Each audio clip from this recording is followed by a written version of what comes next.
సంవత్సరాల తరబడి ఎన్ని మందులు వాడినా మీ మోకాల నొప్పులు తగ్గట్లేదా? ప్రాణ పెయిన్ క్లినిక్ లో అత్యాధునిక చికిత్స.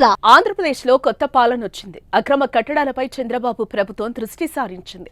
రాష్ట్రంలో ఎక్కడ అక్రమ కట్టడాలు ఉన్నా సరే నేలమట్టం చేయాలని స్పష్టమైన ఆదేశాలు ఇచ్చింది.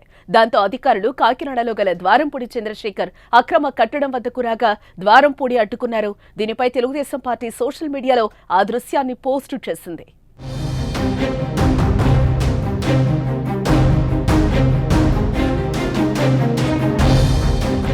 కాకినాడలో వైసీపీ నేత ద్వారంపూడి చంద్రశేఖర్ రెడ్డి రెచ్చిపోయాడంటూ టీడీపీ తన అధికారిక ట్విట్టర్ హ్యాండిల్లో ఓ వీడియో షేర్ చేసింది.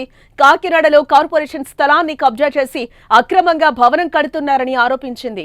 దీనిపై కార్పొరేషన్ అధికారులు ద్వారంపూడి బినామీ అనుచరుడికి నోటీసులు జారీ చేశారని పేర్కొంది.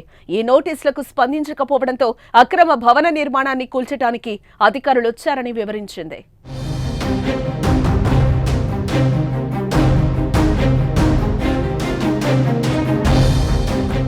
మాజీ ఎమ్మెల్యే ద్వారంపూడి తన అనుచరులతో వచ్చి అధికారులను అడ్డుకునేందుకు ద్వారంపూడి ప్రయత్నించాడని పేర్కొంది. తమ విధులకు అడ్డొస్తున్న ద్వారంపూడిని పోలీసులు ఎత్తి అవతల పడేసి రూల్స్ ప్రకారం అక్రమ కట్టడాన్ని కూల్చేస్తున్నారని టీడీపీ తన ట్వీట్లో పేర్కొంది. ప్రభుత్వ అధికారుల విధులకు ఆటంకం కలిగించిన ద్వారంపూడిపై చట్టపరంగా చర్యలు తీసుకునే అవకాశం ఉందని ట్వీట్లో పేర్కొంది.